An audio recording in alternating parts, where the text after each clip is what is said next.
Bonjour à tous et bienvenue sur ce nouvel épisode de la culture entreprise en action. Je suis Vincent Aboyance, harmoniste d'entreprise au sein du collectif Bi-Harmoniste, expert en développement harmonieux des entreprises depuis 2012. Cette semaine, je reçois Antoine Lecomte, le CEO de Cheers. Alors, Cheers est déjà probablement chez vous, sur vos murs ou dans vos cadres, puisqu'il s'agit de la pépite française de l'impression photo.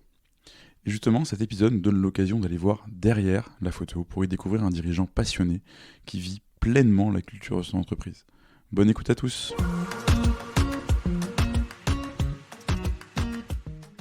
Bonjour Antoine. Bonjour. Comment tu vas ? Ça va très bien, merci. Écoute, je suis hyper content d'être avec toi donc dans les locaux de Cheers, locaux en plein développement du coup si j'ai bien. Ouais, en plein travaux, plus qu'en développement. Ouais, effectivement. Du coup, le nouveau logo très sympa. Écoute Antoine, t'as une question un peu traditionnelle du coup d'un début de podcast. Est-ce que tu peux te présenter pour nos auditeurs s'il te plaît ? Bien sûr, donc je suis Antoine Lecomte, j'ai 35 ans, j'ai 2 enfants, je suis le CEO de Cheers, le co-CEO de Cheers, qu'on est 2 fondateurs de Cheers, qu'on a monté il y a 10 ans. Cheers, c'est ma deuxième aventure entrepreneuriale. La première aventure, elle a démarré en 2004, quand j'avais 18 ans. C'est un site qui s'appelle programmetv.net, qui existe toujours, qui est le site Télé Loisirs aujourd'hui. Donc on a revendu à Prisma en 2007, pendant nos études. On a fini nos études, donc c'était pas avec Aurélien, c'était avec un autre copain. J'ai fini mes études et avec Aurélien, on a lancé donc Cheers, qui s'appelait Print Club à l'époque, en 2012, qui a grandi depuis. Et qui a changé plusieurs fois de nom d'ailleurs, non ? Qui a changé 2 fois de nom, donc de Print Club, enfin donc qui a eu 3 noms, Print Club, puis Polabox, puis Cheers. Voilà, depuis Cheers depuis 2015 maintenant, donc ça fait 6 ans. A priori, celui-là, on va le garder. Ouais. Ça y est, celui-là, personne ne viendra te le disputer. Celui-là, c'est bon. Donc on va garder Cheers. Ouais, puis il est très bien en plus, donc c'est ouais, bah on a mis le temps pour le trouver. Je me doute. Et juste, si on s'arrête sur un truc là que tu viens de nous dire, en fait, vous êtes 2 CEO donc chez Cheers. En fait, je pense que le conseil que tu entends le plus quand tu veux entreprendre avec un ami à toi, c'est oui, mais tu sais, il faut qu'il y en ait un qui soit le chef. C'est pas possible de CEO, c'est pas possible 50-50. Comment vous en êtes venu à cette décision et comment est-ce que ça se passe pour toi ? Ça s'est fait naturellement, ça a été le fruit de discussions. C'est pas facile tous les jours, effectivement, mais en fait, même si on est tous les deux de profil école de commerce, on est aussi très complémentaires dans notre façon d'appréhender les problématiques, donc ça a jamais vraiment trop posé de problème. On a une discussion régulière et en fait, la boîte, elle s'est assez vite vraiment découpée sur 2 gros piliers. D'accord. Qui est le volet développement de l'offre et le volet produire en fait. Et en fait, on s'est assez bien réparti les rôles comme ça. Moi, je me suis occupé vraiment d'aller chercher des clients et Aurélien s'est occupé ensuite de son côté de produire la meilleure expérience possible pour ses clients. Donc en fait, les rôles se sont assez vite bien définis et ça a bien fonctionné. Et ça, tout au long de ta croissance, etc., vous arrivez à rester alignés tous les deux. Tu sais, quand tu prends ce rôle il y en a un qui vend et un qui produit, tu peux toujours avoir le côté, toi tu vends parce qu'il faut vendre et derrière tu dis c'est à lui de se débrouiller pour produire. Tu vois, c'est un truc qu'on voit souvent dans des équipes qui sont structurées un peu comme ça. Ça n'a jamais posé de problème entre vous, ou du moins tu sais les réguler. Bah si, ça a pu poser des problèmes, mais comme partout, je pense, effectivement, parce qu'il y a des moments où on n'est pas forcément au même rythme et à la même vitesse, mais on s'est challengé en fait vachement, je pense aussi. Parfois, il me disait attends, on a beaucoup investi, beaucoup stocké, il faut beaucoup vendre, et moi j'arrivais pas à vendre suffisamment vite. Et parfois, à l'inverse, on avait trouvé 2-3 hacks qui nous ont permis d'aller très vite en vente, et il fallait que ça suive derrière aussi en production et en expérience. On s'est pas mal challengé, mais c'est toujours été positif. Et en fait, on a toujours eu une réflexion commune qui était, on a toujours tout pensé pour Cheers. Et à partir du moment où il y a ça, il y a cette intelligence entre nous de dire, c'est quoi la meilleure décision pour Cheers? Assez vite, on tombe d'accord. Ouais, je vois tout à fait, effectivement. Et alors, du coup, donc vous avez commencé à 2. Aujourd'hui, vous êtes 150 à peu près? Ouais, 150, 160. 160, ok. Est-ce que tu peux nous raconter justement les grandes étapes qui ont marqué en fait le développement de Cheers pendant 10 ans d'aventure? Bien sûr. Ça démarre en 2012. Notre idée, c'est que Facebook va devenir la plus grande bibliothèque de photos au monde. Voilà. Donc on développe un service d'impression de photos Facebook au démarrage. Un truc qui nous a jamais quitté dans l'aventure, c'est que quand on a regardé les services d'impression de photos qui existaient, on était tous les deux d'accord pour dire qu'ils étaient vraiment pas ouf du tout, quoi. Ils avaient des technologies un peu pourries, s'il y avait encore des vieux modules en flash qu'il fallait télécharger, mettre à jour, enfin l'expérience sur les sites était pas dingue. Et on s'est dit, nous, on va mettre un vrai impact de tech et on va créer une expérience très fluide de création de produits photos. Donc, on démarre avec les photos Facebook. Ça ne fonctionne pas du tout. On met du temps à s'en rendre compte. En fait, le constat, il est simple, c'est que les gens n'impriment pas leurs photos Facebook. Les photos Facebook, c'est des photos pour se mettre en scène, pour se raconter, pour se valoriser, pour faire des blagues à ses copains, éventuellement. C'est pas nécessairement les photos qui ont la plus... C'est plus regardez-moi que je regarde parce que ça me fait du bien à moi, quoi. Exactement. C'est pas des photos qui ont une forte charge émotionnelle. Et donc ça, c'est 2012. Et fin 2012, on se dit, en fait, les photos partagées sur les réseaux sociaux, elles viennent principalement des mobiles, ou en tout cas, elles vont venir principalement des mobiles. Et là, on se dit, ok, on va devenir un service d'impression de photos directement depuis les mobiles. Donc, on sort notre app début 2013. Là, on connaît une croissance directe. Donc, 2012, on fait quasiment pas de chiffre d'affaires. 2013, on fait 600 000 € de chiffre d'affaires. Ça, tu trouves ton product market fit, quoi. On lance le mobile et surtout, on lance un produit qui s'appelle la Polabox, qui a été vraiment le vrai coup de génie marketing de ces premières années, parce que avant, on avait tout plein de produits. On avait des tirages photos déjà, on avait des albums photos, mais bon, on n'avait pas de différenciation produit. Et là, on a vraiment créé une différenciation. On a investi du temps et de l'énergie dans la création d'un produit marketing, d'un produit très bien marketé. Une petite box de tirage avec un format vintage, donc un format qui ressemble à celui du Polaroid, qui rappelle un peu les années 80. C'est l'explosion d'Instagram. Donc, à l'époque, il y avait un côté un peu vintage dans Instagram côté, aussi. On met des filtres vintage. On met des filtres, on travaille ses photos. Instagram a beaucoup changé depuis, mais à l'époque, au tout début d'Instagram, il y avait ce côté très cool, très hype, et notre produit fonctionnait très bien face à cette nouvel usage de la photo. Et donc, Polabox plus mobile, là, on commence à avoir une vraie traction. Donc, 600 000 € en 2013, 3,6 millions en 2014. Donc là, on fait x6. Sur notre deuxième exercice, c'est vraiment solide. Là, on lève des fonds avec Serena Capital pour accélérer. Et à ce moment-là, on fait on se prend les pieds dans le tapis, en fait, quelques mois après la levée de fonds. Ok. On en parlera, je pense, plus tard, ouais, mais notamment parce que on n'avait pas suffisamment bien explicité notre culture d'entreprise et on a grandi trop vite et on s'est retrouvé à un moment donné pas suffisamment bien structuré au niveau de l'équipe et au niveau de la culture. Donc ça, c'est une des premières erreurs. La deuxième erreur, c'est que on a fait un pari trop audacieux sur notre marché. Ok. C'est trop d'ambition ou Trop ambitieux au sens où on s'est dit, tiens, en fait, il y a une troisième phase de prise de vue. Donc, je m'explique. Il y a eu la phase de l'argentique, des appareils photo argentiques. Il y a eu la phase des appareils photo numériques et il y a la phase des appareils photo mobiles. Ouais, jusqu'à là, je te suis. Ouais. Ensuite, on a regardé et on s'est vu que pour chaque phase de type d'appareil photo, il y a eu des typologies d'imprimeurs qui ont existé, avec un rapport à l'impression qui a changé. D'accord. Donc, je te prends les pellicules. Une photo prise, c'est quasiment une photo imprimée. Le rapport entre la photo prise et la photo imprimée, il est hyper élevé. Oui, parce que c'était le seul moyen de l'avoir. En fait. On se rappelle de ce moment de ce suspense où tu vas récupérer tes photos en te disant est-ce qu'elles vont être bien ou est-ce que j'ai vraiment cramé 40 photos qui sont toutes faux. Exactement. Et donc, si tu veux, à ce moment-là, l'impression de photo est déjà existante dans l'idée même de prendre une photo. Je prends une photo pour l'imprimer. Ensuite, à l'arrivée des appareils photo numériques, donc là, c'est devenu une révolution, puisque tout d'un coup, j'ai le droit de rater des photos, de la recommencer, de la voir. Tu disais pas trop, on l'a refait avant. Tu disais, j'espère qu'elle est bien, ouais. Bah ouais. Et puis, t'avais 36 photos dans ta pellicule. Ça va aller cher, quoi. Voilà. Donc ça, c'est pour les gens qui sont nés avant les années 90. Pour les autres, ils ont pas vraiment connu les pellicules. Ensuite, arrivé le numérique. Donc j'ai pu commencer à rater des photos. Et le lien, il s'est un peu rompu quand même avec l'impression de photo, mais il est resté quand même assez présent. Et en fait, si tu réfléchis avec le mobile, le rapport entre une photo prise et une photo imprimée, là, il est complètement explosé. Il est complètement nul. Parce qu'on prend des tonnes et des tonnes et des tonnes de photos qu'on n'imprime jamais et qui n'ont pas forcément vocation à être imprimées. Donc nous, on s'est dit, ok, il y a une nouvelle façon de prendre des photos, il va y avoir une nouvelle façon de les imprimer. Et la nouvelle façon de les imprimer qu'on va proposer, c'est d'en imprimer un petit peu tout le temps. Ok. L'autre chose importante aussi, c'est que historiquement, les photos et l'impression, c'est les grands moments de la vie. Le gros du marché, c'est beaucoup la naissance, les mariages, c'est ces grands moments. Et le mobile, la révolution du mobile pour la photographie, c'est qu'on s'est mis à prendre en photo notre quotidien. Ce qui est très nouveau.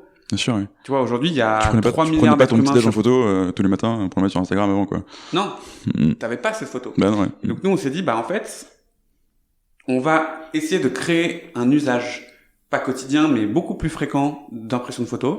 On va essayer de créer des produits qui vont dans cette lignée pour que imprimer ces photos, ce soit quelque chose qui se fasse Ouais, mais en continu, mais en continu. naturel, quoi. Tu rentres d'un week-end sympa avec des copains, tu prends 3-4 photos, tu leur envoies. On va créer des produits pour que tu puisses, tu vois, remplir un album photo de photos un peu continuellement. Et ça, c'était notre pari après la levée de fonds.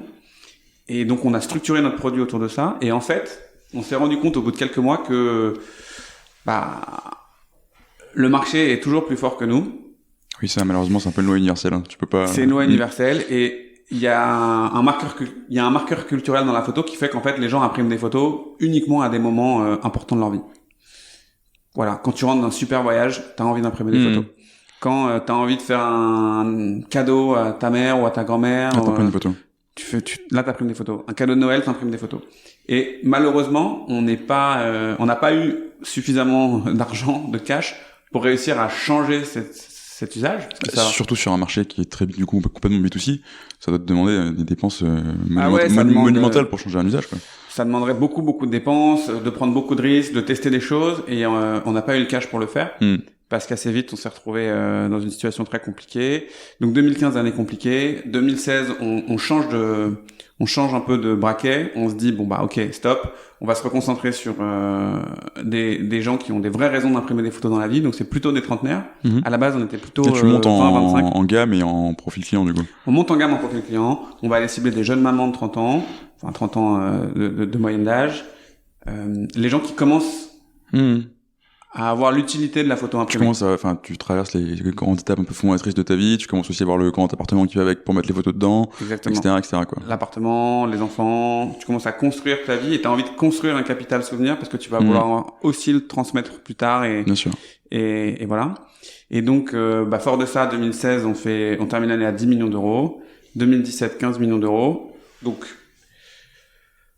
là, 2017, ça y est, on est fort sur nos appuis. On a fait ce switch.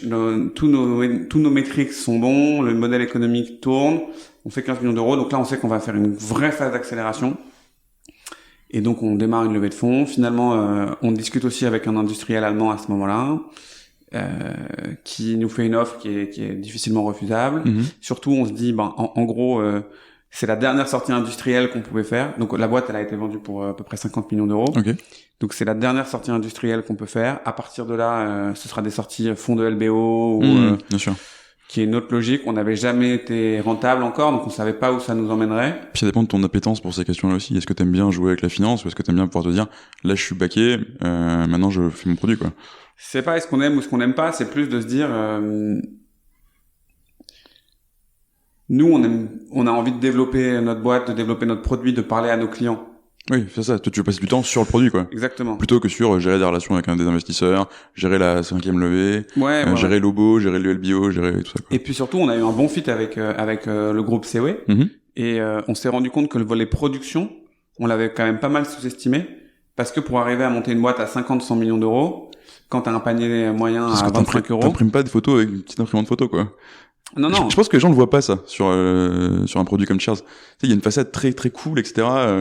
Vous avez une super expérience utilisateur, il y a une super image, un super marketing. Et on se rend pas compte que derrière, faut quand même, tu fais tourner une usine concrètement, quoi. Pour sortir les photos. On a une usine avec 50 personnes qui a Gennevilliers, 2000 mètres carrés au sol, une vingtaine de machines. Sur le mois de février, on a sorti 93 000 produits de notre usine à nous, donc ça tourne bien. Hein. Ouais, carrément. Mais donc je te disais, quand tu veux faire 100 millions d'euros avec un panier moyen à 25 euros, il faut que tu fasses 4 millions de produits. Tu fais la moitié de tes commandes à Noël, grosso modo. Ça fait 2 millions de produits à sortir en 6 semaines. Donc là, il te faut des terrains de foot d'usine. Et ça, on l'avait un peu sous-estimé. Et en discutant avec COE, on s'est rendu compte que eux, ils avaient une avance dans ce secteur qui sera jamais rattrapée. Hein, soyons honnêtes, personne ne pourra arriver à leur niveau, à la fois en termes de capacité de volume, aussi bien qu'en termes de qualité de produit. Donc on fait le deal avec COE, meilleure décision. Et depuis 2017, donc on fait 27 millions en 2018, 40 millions en 2019. Ouais, ça t'a donné le coup de boost dont t'avais besoin, quoi. Et j'avais oublié un détail, mais non, en 2020, et 2020 on fait 50 millions. Voilà. Okay. Donc les 3 dernières années, depuis qu'on a fait ce repositionnement après l'erreur stratégique de la levée de fonds, c'est 15, 27, 40, 50. C'est très et honnête, rentable ouais. en 2020 aussi. Ok, super. Donc gros achievement aussi. Et voilà. T'as complètement changé de métier dans ce process, parce qu'au début j'imagine que t'avais pas ces usines, t'avais pas toute cette capacité de prod, t'avais un positionnement très expérientiel, très marketing, et d'un seul coup tu changes de métier, tu deviens limite industriel. Ouais. Qu'est-ce que ça change pour toi dans la manière de travailler? Ça change pas mal de choses. On va reparler de la culture, mais ça change déjà beaucoup de choses au niveau de la culture. Bah oui. Parce que tout d'un coup, d'un seul coup, c'est plus du tout on pareil, n'est quoi. plus une boîte de web marketeurs. C'est vrai que les premières années de Cheers, on était des générateurs de leads pour des industriels. En fait, on avait créé un petit service où et derrière, t'externalisais ça. On prenait des photos, de là sortait un PDF produit qui était envoyé à une usine industrielle. On a intégré la production en 2016 et ça a changé pas mal de choses, mais ça s'est fait doucement parce que vraiment au début on n'était pas.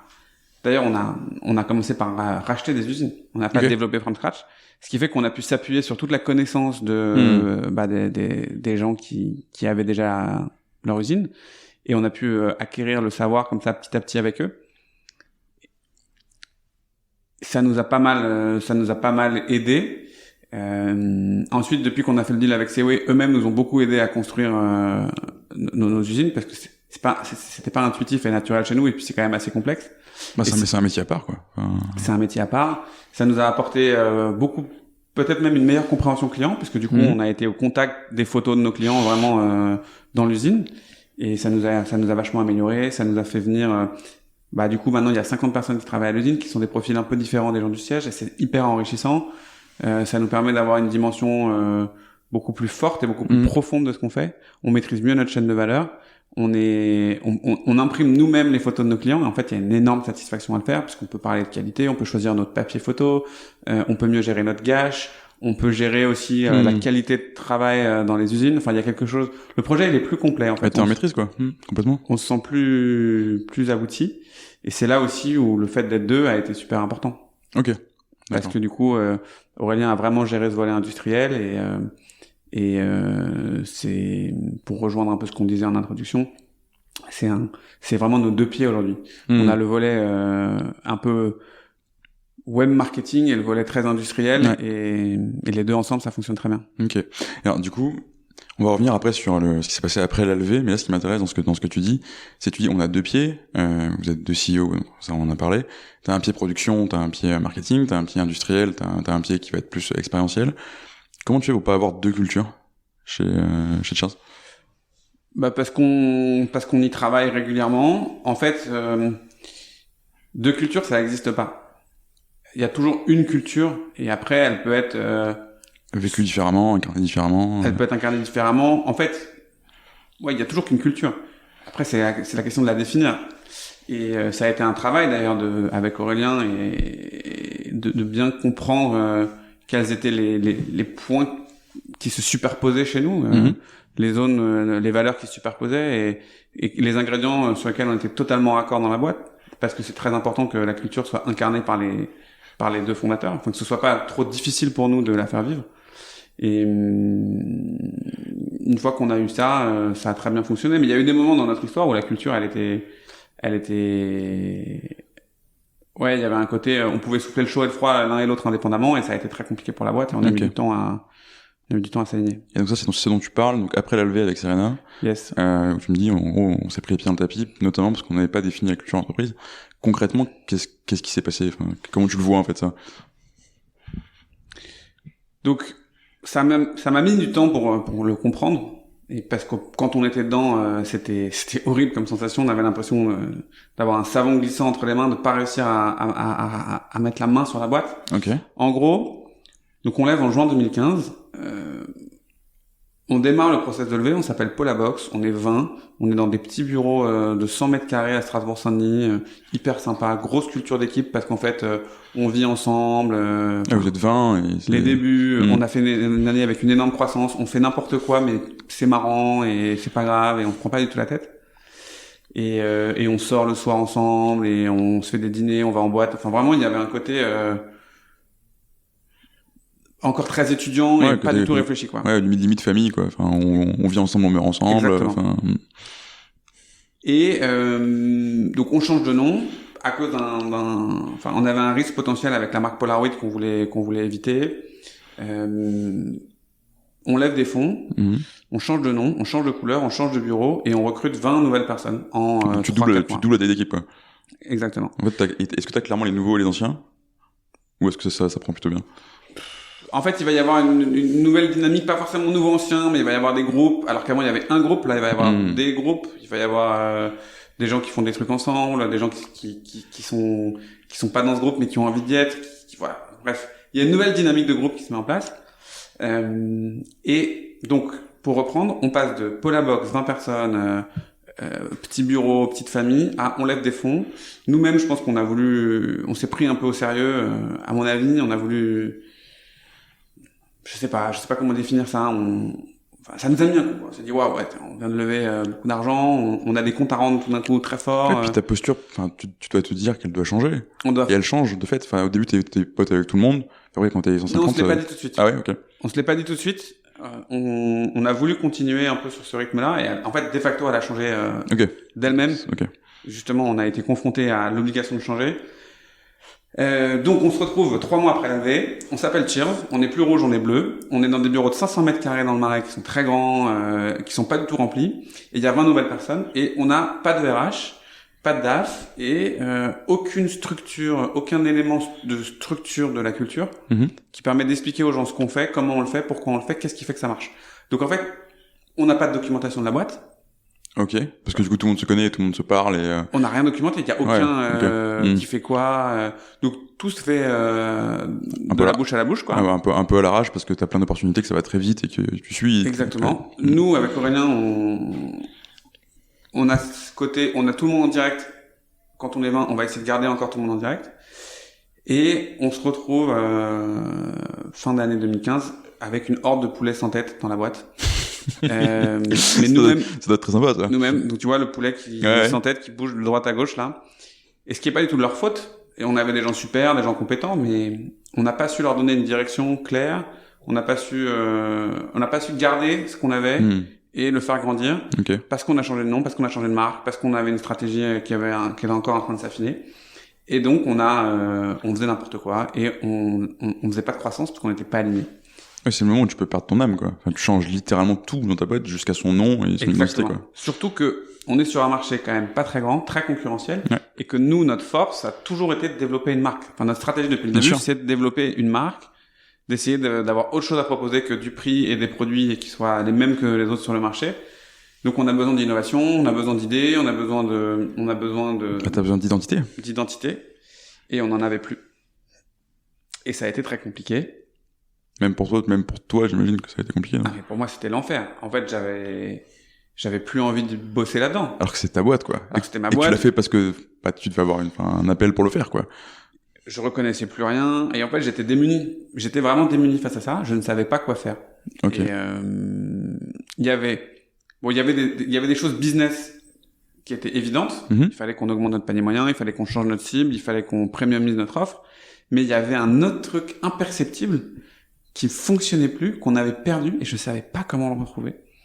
Et voilà. Il y a eu un élément déclencheur en 2016, c'est que donc on va être short cash 6 mois après la levée, on sait qu'il nous reste 5 mois de cash, qu'on a levé 6 millions d'euros. Ah oui, donc ça aide pas en plus à te dire je vais me projeter sereinement, je vais prendre le temps etc. Au max, on a burné 450 000 euros par mois, et donc en fait, en 2 mois, tu perds 1 million d'euros. T'es en mode survie, quoi.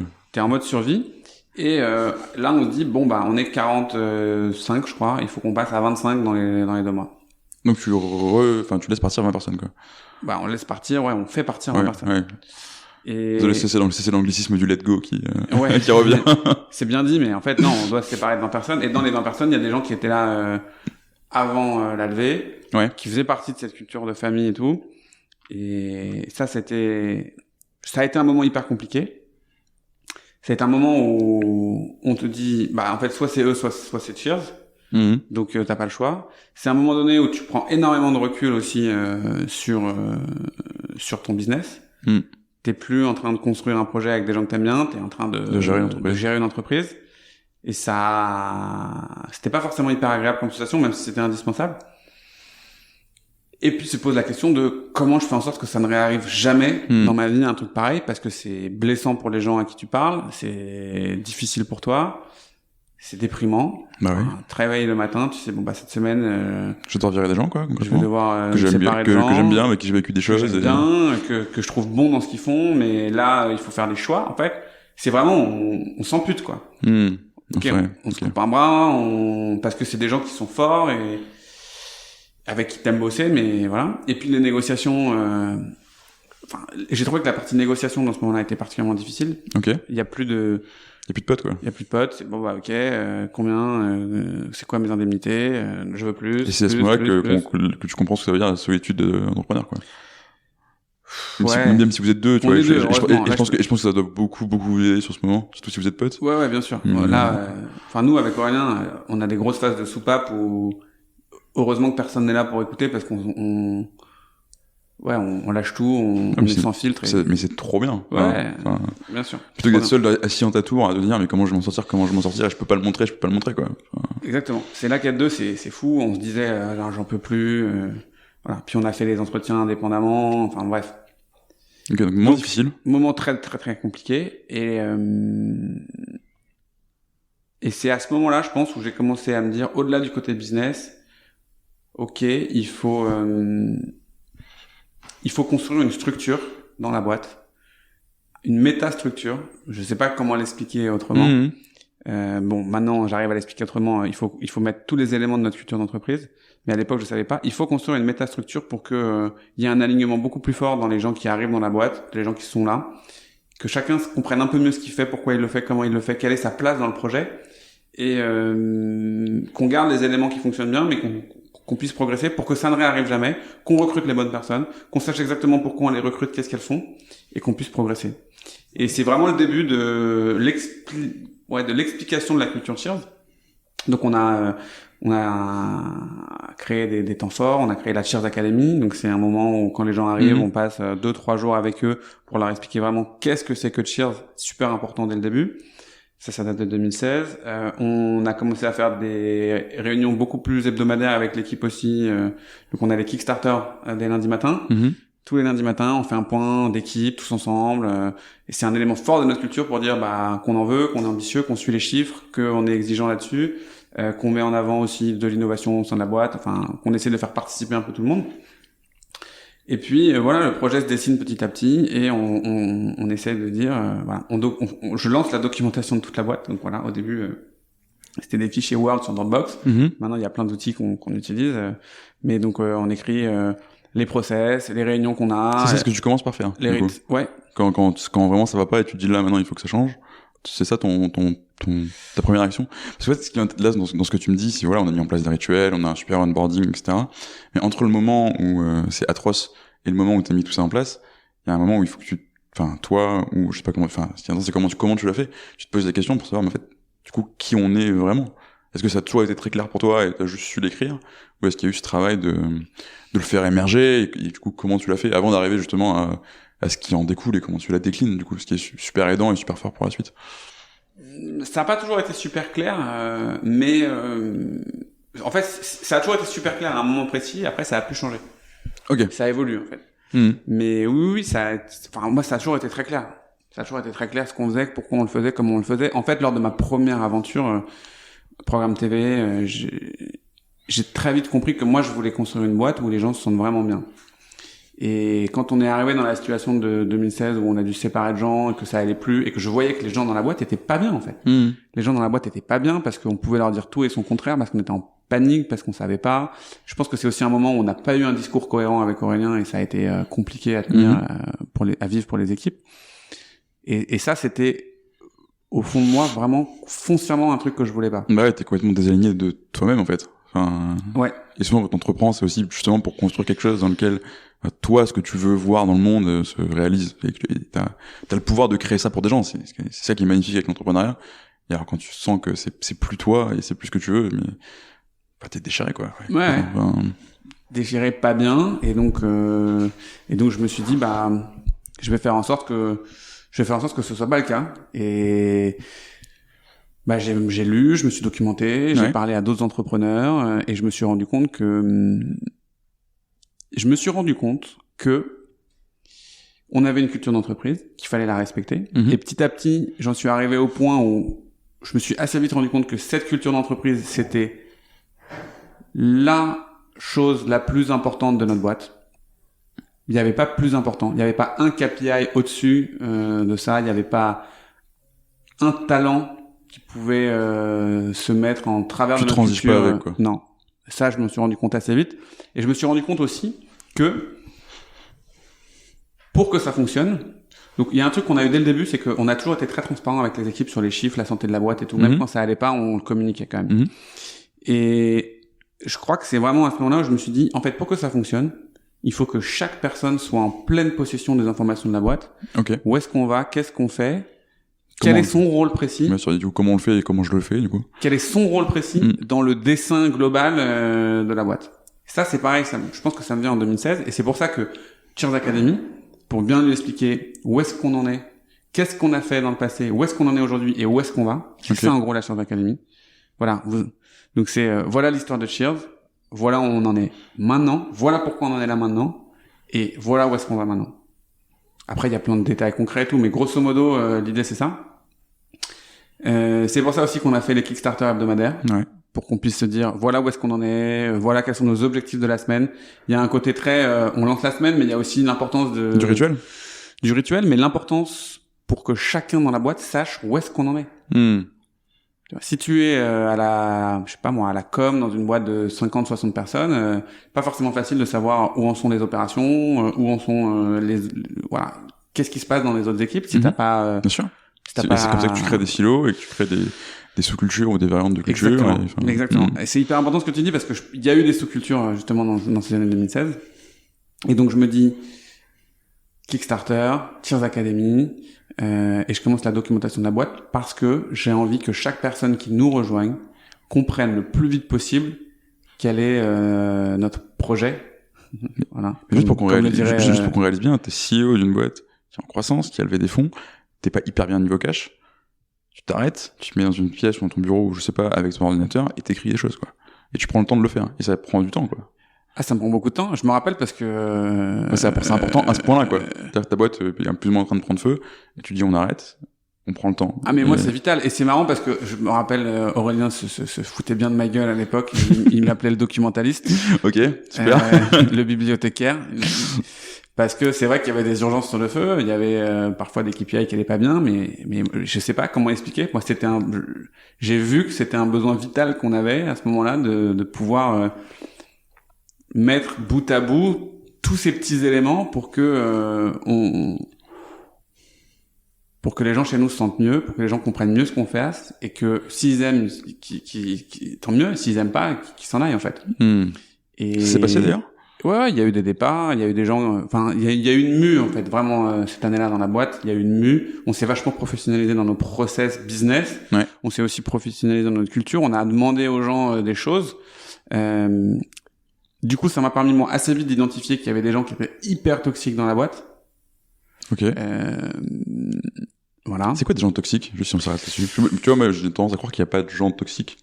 Peut-être juste des gens qui sont au mauvais endroit. C'est un peu naïf de ma part. Oui, non, mais c'est ce que je dis, hein. Quand je dis toxique, c'est que juste, ils étaient pas du tout adaptés à notre culture. Okay. Et donc, ils étaient toxiques dans notre projet. Okay. Ils étaient toxiques dans notre boîte. Je pense qu'il y a une culture différente par entreprise. Donc chacun va trouver la culture qui lui plaira. Et il y avait des gens qui étaient toxiques chez nous parce que pas dans notre état d'esprit du tout. Okay. Et j'ai compris aussi à quel point ça c'était ce qu'il y avait de pire. C'est pire que de pas avoir de bons coups d'acquisition ou c'est ce qu'il y a de pire. C'est ce qu'il y a de pire. C'est des gens qui cassent le moral, des gens qui cassent le moral, qui créent des petits groupes, qui défient en permanence. Ils permettent pas de construire et de capitaliser sur. Ils sapent quoi. Ils sapent. Ils sapent et c'est dur à remonter quoi. Et alors du coup ils partent d'eux-mêmes ou tu les fais partir? C'est toujours une question qu'on a. Il y a quelques personnes en fait où on était en fait ce qui a été compliqué et on a peut-être manqué de courage. J'ai peut-être un peu manqué de courage, c'est que il y avait des gens dont on avait besoin en fait dans leurs compétences. C'est à des moments clés. Toujours ce trade-off à faire entre il est super bon mais il fit pas. C'était pas qu'il était super bon, c'est que on n'avait pas d'autres personnes dans la boîte qui pouvaient faire ce qu'ils faisaient et lancer un nouveau process de recrutement et tout. Bon. Et donc mais on a subi. Moi, j'ai subi des gens, mais t'imagines même pas. Et je le referai jamais. Hein. Je veux pas imaginer du coup. Je le referai jamais.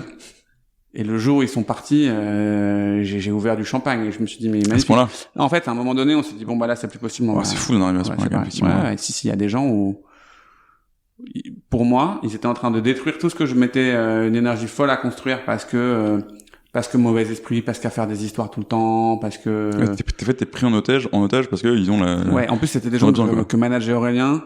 Ok. Et donc bon, on a toujours fait attention à pas c'était pas mon rôle de leur dire de partir, mais je le saoulais bien avec ça. Tu veux pas t'en séparer, on va trouver quelqu'un d'autre, s'il te plaît, voilà. Et voilà. Donc c'est à ce moment-là que les choses se sont mises en place. En fait, on est passé d'une culture subie, géniale, 2013-2014, tout était fait naturellement sans qu'on y réfléchisse. Et en fait, la crise qu'on a traversée nous a forcé à nous poser des questions. Et on s'est posé des questions sur la stratégie, sur le business, mais on s'est aussi posé des questions sur la culture. Et on a commencé à vraiment réfléchir et rationaliser la culture et se dire maintenant on s'en sert en fait. Qu'est-ce qu'on fait? On va l'écrire, on va l'expliquer, on va faire venir des gens qui croient en ce qu'on fait, et une fois qu'on aura ça, on va devenir beaucoup plus fort, beaucoup plus puissant, beaucoup plus unis. On va réussir à vraiment développer une marque et ça va fonctionner. Parce que c'est ce moment que tu poses le cadre en fait. Et en gros, tu poses le cadre, tu dessines le terrain de jeu, t'appelles ça comme tu veux, mais soit t'es dedans et tu joues, soit t'es pas dedans et tu joues pas quoi. Exactement. Mais soit tu joues avec les règles, soit tu joues pas du tout quoi. On crée une dynamique de groupe, on génère de l'enthousiasme et en fait on fait en sorte voilà. Je pense que je vais pouvoir l'expliquer comme ça. On essaye d'expliquer le plus clairement ce qu'on fait aux gens, sans tabou, en toute transparence, en toute authenticité. On dit voilà ce qu'on fait, voilà qui on est. Si t'aimes et que t'as envie de construire, viens avec nous. Et si t'aimes pas, il y a aucun problème. Il y a plein de boîtes autour. Va ailleurs, c'est très bien ailleurs. Et voilà, okay, mais quoi. Si t'es là, t'es content d'être quelqu'un de transparent, t'as envie de chercher de l'autonomie, parce que ça fait partie de nos valeurs, t'aimes la vitesse, t'aimes aller vite, t'es ambitieux, t'as envie d'avancer rapidement, t'as envie d'être quelqu'un d'enthousiaste, t'as envie de partager avec les autres, c'est ça aujourd'hui les valeurs qui nous animent. Et il y a des gens qui sont fondamentalement pas comme ça. Et on en a eu plein. Et donc voilà, je me suis dit à ce moment-là, on va rendre les choses très claires. Les gens qui aiment, ils restent. Les gens qui aiment pas, ils restent pas. Et après, ça prend un peu de temps d'être radical dans tes décisions. Aujourd'hui, on l'est. Hein. Ok. Ouais. T'as réussi à... Ouais, puis... Parce que même toi, c'est un travail sur toi, tu vois. De te dire, j'ai le droit de faire ça, quoi. Ouais, carrément. Puis je suis déstressé un peu du business et tout, donc ça tourne bien.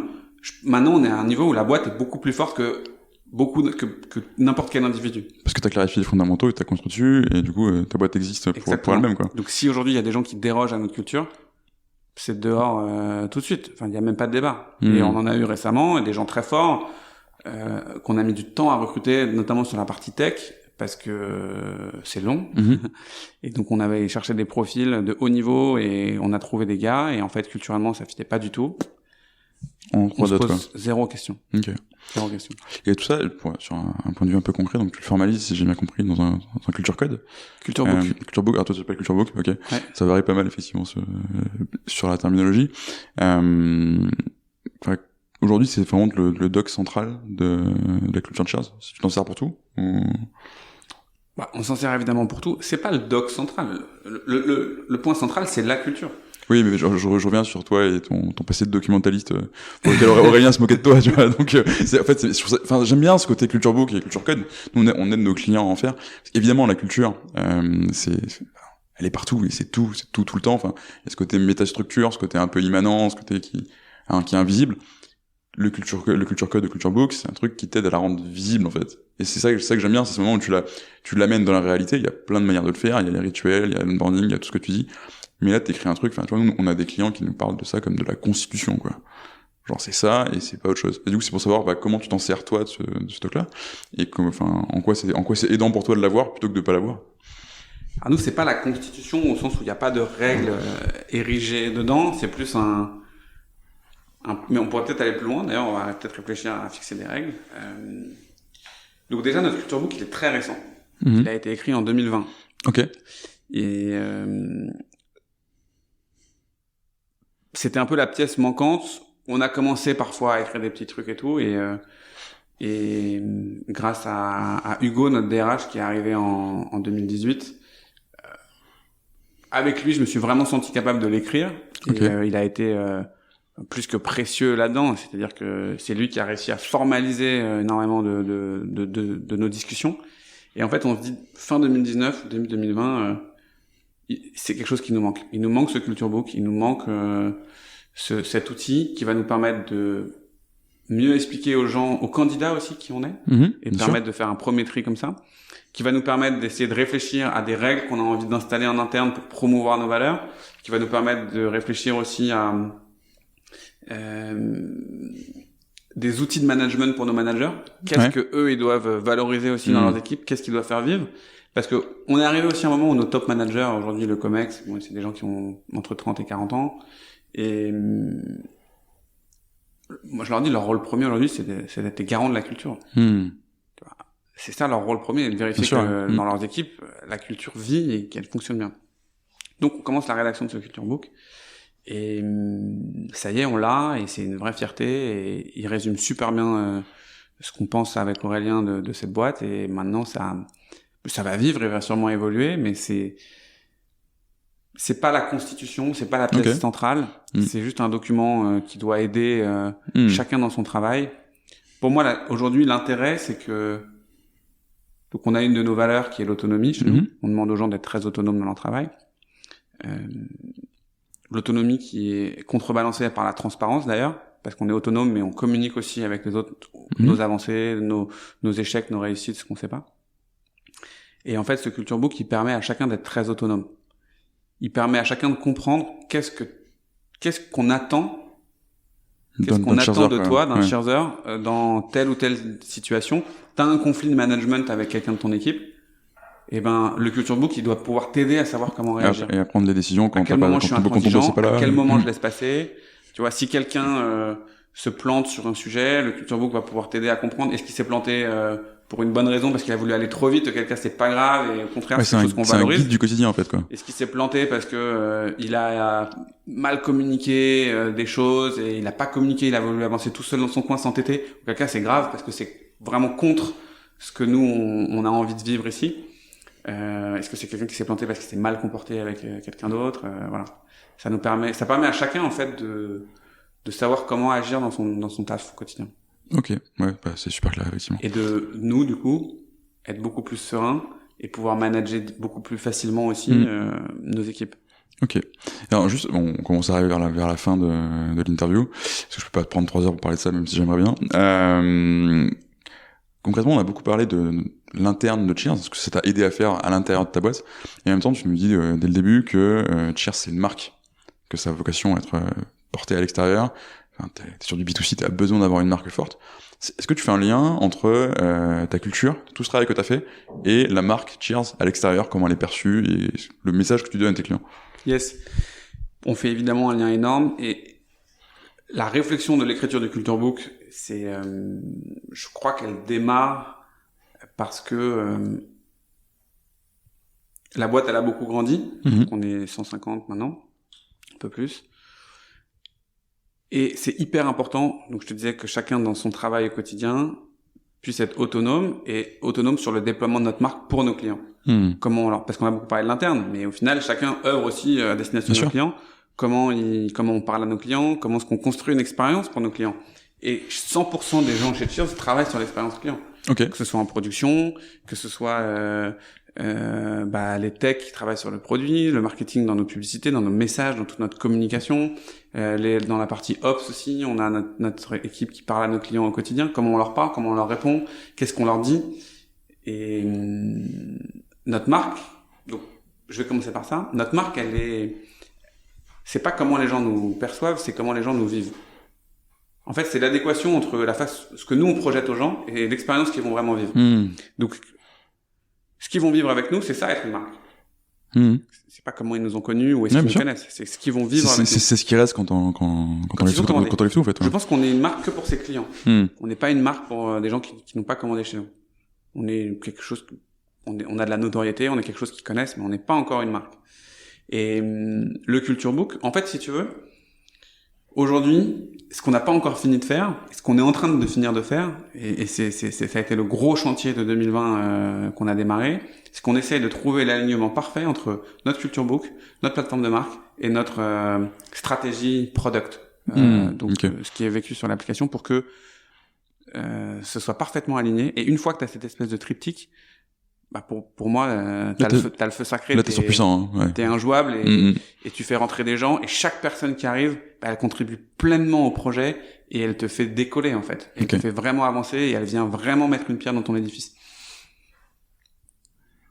Ça prend du temps et quand je parle aux marques autour de moi, je suis quand même assez fier parce que je pense qu'on est allé assez vite là-dessus et on est assez évolué. Ah, complètement. Enfin, si tu as un retour de quelqu'un qui passe son temps à travailler là-dessus avec des gens, oui, c'est ultra évolué et tu vois, enfin, justement, t'as plusieurs stats que tu peux observer, qui peut se théoriser. Et le dernier, c'est vraiment comment elle est reconnue à l'extérieur, tu vois.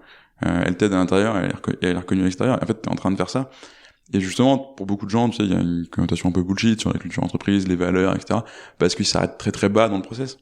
Parce qu'en gros, tu fais 2 ateliers, on fait émerger 4 mots, on les peint sur les murs, on fait sur les murs sur des cahiers, et puis on s'arrête là. Et c'est pas vécu, et c'est pas décliné, tu vois. Et donc c'est marrant cette histoire de peindre sur les murs parce que ça revient souvent. Hein. J'ai interdit moi qu'on écrive nos valeurs sur les murs. Ok. J'ai dit ça, c'est la honte absolue. Ça, c'est vraiment c'est le fake total. Et voilà, d'ailleurs, je refuse qu'on communique sur notre Culture Book en externe, en mode on fanfaronne, ouais, notre Culture Book c'est super, regardez, on a une super culture. Non, la culture c'est pour nous, c'est en interne, c'est notre truc. C'est notre feu, c'est notre histoire, c'est notre intimité de cheerser, c'est notre, voilà. Si vous voulez nous rejoindre, rejoignez-nous, vous la vivrez avec nous et on partagera tout. Mais c'est pas un truc, c'est pas du marketing. C'est notre quotidien, je pense que t'es la seule personne que je connais qui tient ce discours. C'est notre projet. C'est génial, en vrai. C'est notre force. Et parce qu'on aura ça rayonnera dans notre marque. Parce que, du coup, on est hyper authentique avec nos clients, on se ment pas à nous-mêmes, on est transparent dans les réponses qu'on leur donne, on n'est pas là pour arnaquer qui que ce soit, nos clients sont pas des porte-monnaies, ce sont des gens à qui on a vraiment envie d'offrir un service de qualité parce que ça fait partie de ce qui nous rend fiers, nous, en tant qu'équipe.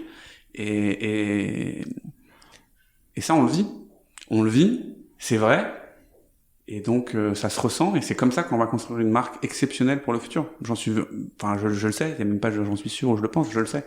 En tout cas, c'est notre projet. Et il y a peut-être des gens qui pensent différemment, ils seront pas heureux chez nous. Voilà. Ok, wow. Du coup, je te propose une dernière question pour clôturer l'épisode. Je pense que c'est dur de faire mieux que tout ce que tu viens de dire. Je pense que là, on sait que tu es convaincu de l'importance de la culture entreprise. C'est pas forcément le cas de tout le monde. Du coup, une question qu'on pose toujours, c'est quel conseil que tu donnerais à un entrepreneur, à un dirigeant qui hésite à prendre le temps de travailler là-dessus? Mais je crois pas qu'il y ait de règles, en fait. Ce qui est important de comprendre, c'est que chaque entreprise a une culture. Qu'elle soit écrite, qu'elle soit pas écrite, qu'elle soit connue, qu'elle soit inconnue, il y a une culture. Il y a une façon de faire, qui est très souvent incarnée par les fondateurs d'ailleurs, ou par les dirigeants, quand les fondateurs sont plus là. Il y a une façon de faire les choses. Il y a des attentes, il y a des mots, il y a des règles qui façonnent une culture. Donc elle existe. Donc maintenant, le conseil que je donnerais à chacun, c'est est-ce que ils en sont conscients et est-ce qu'ils préfèrent la subir ou est-ce qu'ils préfèrent la choisir? Et nous, à un moment donné, on a subi une culture qui nous plaisait pas parce qu'on a grandi trop vite et donc on a été obligé de faire ce travail de rationaliser, de se reposer les bonnes questions et de remettre à plat nos fondamentaux. Et ensuite, on a construit, on a taillé, on est allé loin dans la réflexion. Mais donc la question, elle est là. La question, c'est est-ce qu'on préfère subir? C'est comme la connaissance de soi-même. À un moment donné, Bien sûr. On peut refuser de se poser de questions, et il y a des gens qui vous expliqueront qu'ils investissent énormément de temps dans la connaissance d'eux-mêmes parce qu'ils préfèrent choisir que subir. Et ben pour la culture d'entreprise, c'est pareil. Il y a des gens pour qui c'est super naturel. Il y a des boîtes encore très incarnées avec des petites équipes très proches des fondateurs, et c'est pas forcément la peine tout de suite. Je crois qu'à un moment donné, quand on veut grandir, si on veut bien grandir, il faut se poser les questions le plus tôt possible, parce qu'aujourd'hui, si vous êtes au Crédit Agricole et que vous voulez changer la culture du Crédit Agricole, ça va être difficile. Très compliqué. Ça va être difficile. Parce qu'il y a beaucoup. C'est énorme, quoi. Il y a beaucoup d'intermédiaires. Et en fait, la culture, c'est toutes les règles du quotidien. Et donc, c'est un manager dans votre boîte qui recrute quelqu'un dans son équipe. Ça va être lui, au quotidien, le référent culture. Comment est-ce que je dois travailler dans cette boîte? Donc, si lui-même, il n'est pas incarné, convaincu, ça fonctionne pas. C'est pour ça qu'en ce moment, d'ailleurs, on est en train de faire un vrai travail de formation de tous nos managers chez nous, en lien avec notre culture, parce que c'est eux qui vont la faire vivre. C'est eux qui sont sur le terrain aujourd'hui avec les équipes. Et tu peux plus le faire toi seul en étant fondateur, parce que c'est trop grand, quoi. Mais moi, je le fais. Oui, bien sûr. Mais je l'incarne par nos meetings quarterly, je l'incarne par les Kickstarter, donc les rendez-vous toutes les semaines qu'on fait avec les équipes, et c'est encore Aurélien et moi qui présentons. Je le fais parce que je discute avec eux, ils me voient, et donc je suis là. Mais je suis pas au quotidien avec eux.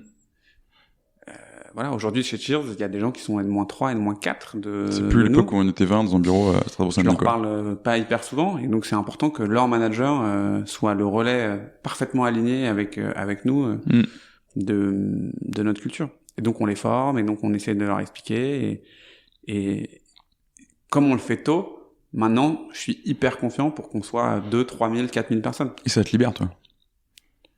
Ça me libère, ouais, bien sûr. C'est même pas que ça me libère, c'est que t'as plus peur de te retrouver dans un endroit que tu reconnais plus du jour au lendemain, parce que non, j'ai plus peur de ça. J'ai plus peur de ça. Et en fait, nos RH sont aussi formés là-dessus, donc ils peuvent détecter. Enfin, tu vois. Mais maintenant, en fait, c'est tellement magique une fois que tu l'as. C'est tellement magique, ça change tellement tout dans tes process de recrutement, dans tes évaluations quarterly. Dans tout ce que tu mets en place quand tu as ce référentiel pour savoir si ça vient nourrir ou pas ta culture, c'est juste exceptionnel. Tout est fluide. Tout est aligné. Tu te prends quand même beaucoup moins la tête. Ok. Écoute, merci beaucoup Antoine, je propose qu'on s'arrête là. Ouais. Si ça te va. Vraiment un grand merci pour tout ça. Mais merci à toi. Et puis à très bientôt. À bientôt. Salut. Salut.